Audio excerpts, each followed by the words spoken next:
We finished up last lesson looking at the examples on the screen, talking about the subtle difference between the left and right outer join.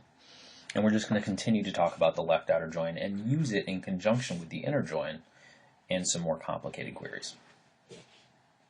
So let's take a look at this table called sales.sales order header.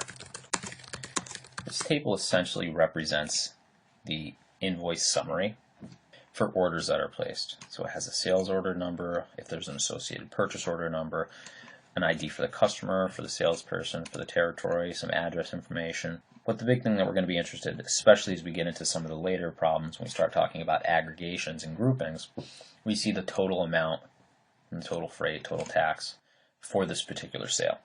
What we're going to do is take a look at these sales orders, but join out to various tables like sales.salesperson, which stores information about the salespeople, and some of the sales territories, so that instead of having an ID, we can see the territory name, or the salesperson name, or the customer name. These are things we couldn't do until we had covered the concept of joins. And in particular, we needed to cover the concept of outer joins in case, for example, and if I scroll down, I should see some right away, there are some orders that are not associated with salespeople.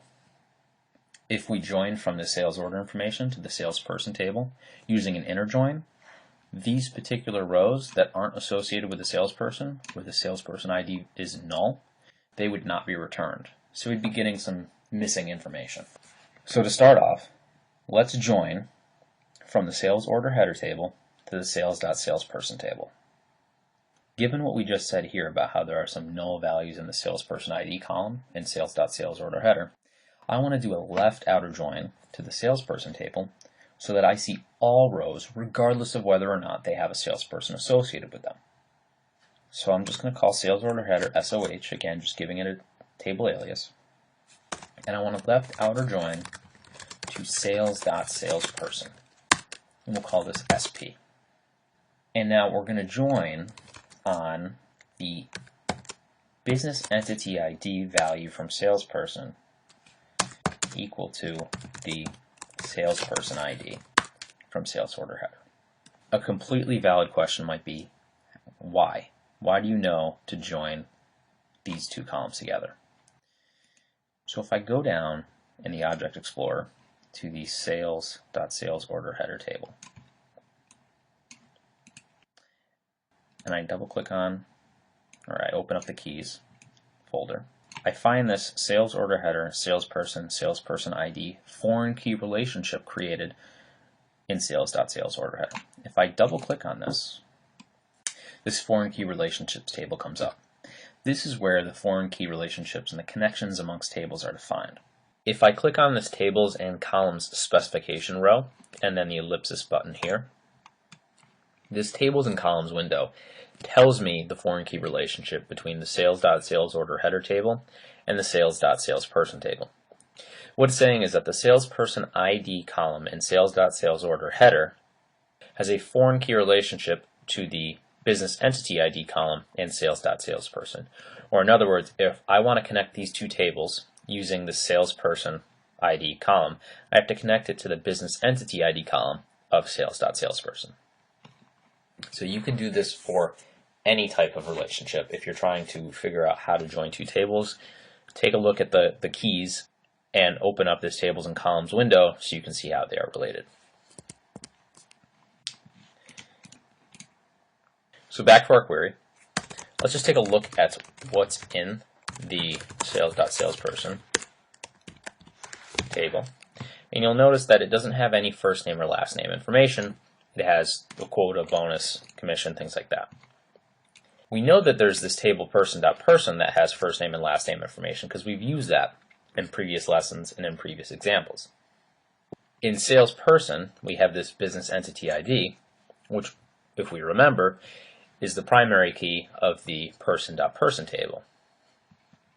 So if I go over to the sales.salesperson object and open up the keys, I'll see this salesperson employee business entity ID key. Let me double click on that, and I'm going to go click on the ellipsis here. What this tells me is that the business entity ID column of sales.salesperson has a relationship to the business entity ID column of human resources.employee. So if I want to connect to another table using this business entity ID, I should connect to this human resources.employee table. So I'm going to create that join. And we're going to stick with the left outer join because, again, we want all sales orders or all rows for sales orders, regardless of whether or not a salesperson exists. So I'm going to left outer join to human resources.employee, call that E, on the business entity ID of both human resources.employee and salesperson. But this human resources.employee table, as we've seen before, also does not contain any first name, last name information. So if we scroll up to the human resources.employee table and find the key associated with the business entity ID column, we see that we can connect the human resources.employee table with the person.person table, which is the table we wanted to get to right from the start, through these business entity ID columns. So now I'm going to say left outer join to person.person, call that P, again on the business entity ID column in person.person for when it equals the business entity ID column from human resources.employee. So let's add in the columns we want to see now. So we only want to see the first name and last name columns from person.person. And then let's also see the sales order number from sales order header and the total due. We'll call that as sales amount. So now when I run this, I get all 31,465 rows from sales.sales order header. If that sale was associated with the salesperson, I get that person's first name and last name.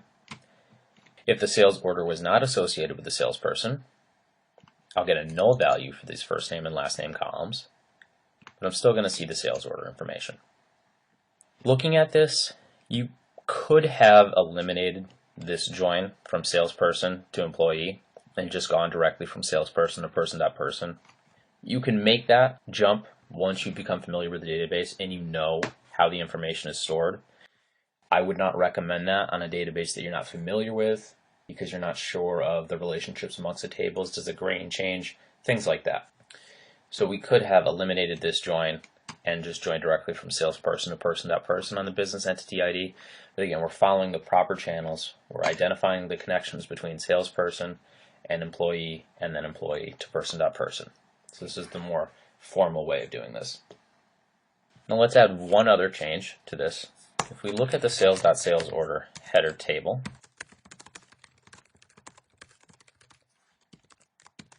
there is a row called territory ID. This represents the sales territory. And now suppose we want to include the territory name in our query up here. There's a table called sales.sales territory.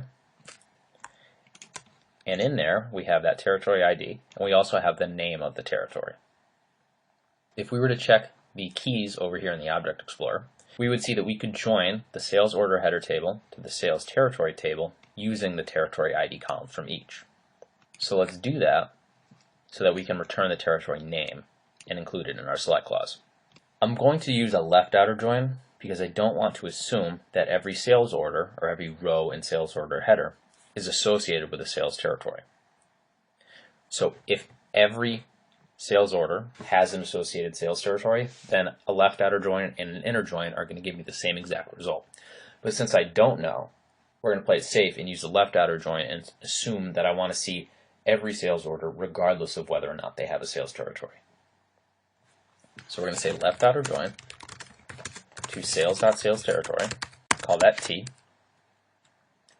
and we're going to join on the territory ID from sales territory equaling the territory ID from sales.sales order header. Now I'm going to go up into my select clause and add this T.name column or the name column from sales.sales territory, and we'll call it as territory name. Now when I run this, I get both the name, first name, and last name of the salesperson if a salesperson was associated with that sales order. I get the sales order number and sales amount, and regardless of whether or not each sales order was associated with the sales territory, I get the name of that territory, or I return a null value. I believe every sales order has an associated territory name. So if we did an inner join, we would get the same result. But again, we're playing it safe, and we're just ensuring that we're getting complete results. In the next lesson, we're going to look at one more example of the left outer join, and that should wrap up all of our work on joining.